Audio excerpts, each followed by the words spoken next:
ఇక్కడ స్ప్రెడ్‌షీట్‌లో ఒక 100 students data ఉన్నది. 10థ్ క్లాస్ స్టూడెంట్సు వాళ్ళకొచ్చిన మార్కులున్నాయి. మీ దగ్గర 10 సెకండ్ల టైము. వీళ్ళందరిని మీరు ర్యాంక్ చేయగలుగుతారా? 10 సెకండ్ల లోపల. ఓకే. ఇక్కడ నేను ఫార్ములా ఎంటర్ చేస్తా చూడండి. Is equal to rank EQ. EQ అంటే ఈక్వల్ మార్క్స్ వస్తే అదే ఒక్కటే ర్యాంక్ రావాలి. Bracket open. దేన్ని ర్యాంక్ చేయాలి? ఈ2లో ఉన్నదాన్ని ర్యాంక్ చేయాలి. అంటే ఈ2లో ఉన్నదాన్ని ర్యాంక్ చేయాలి. ఎక్కడి నుంచి ఎక్కడి వరకు?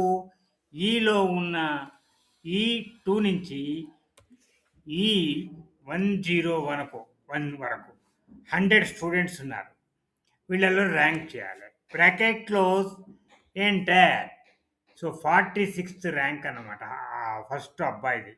ఈ ఫిల్ హ్యాండిల్ని మనము డబల్ క్లిక్ చేద్దాం, లేకపోతే డ్రాగ్ చేద్దాం.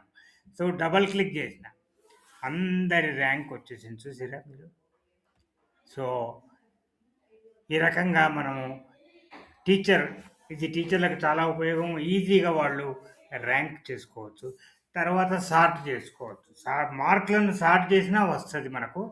ఇది ర్యాంక్ ఈక్వల్ టు అనేటువంటి ఒక ఫార్ములా ఉపయోగించి మనం చేసాం. ఈ వీడియో మీకు నచ్చినట్టయితే లైక్ చేయండి, షేర్ చేయండి.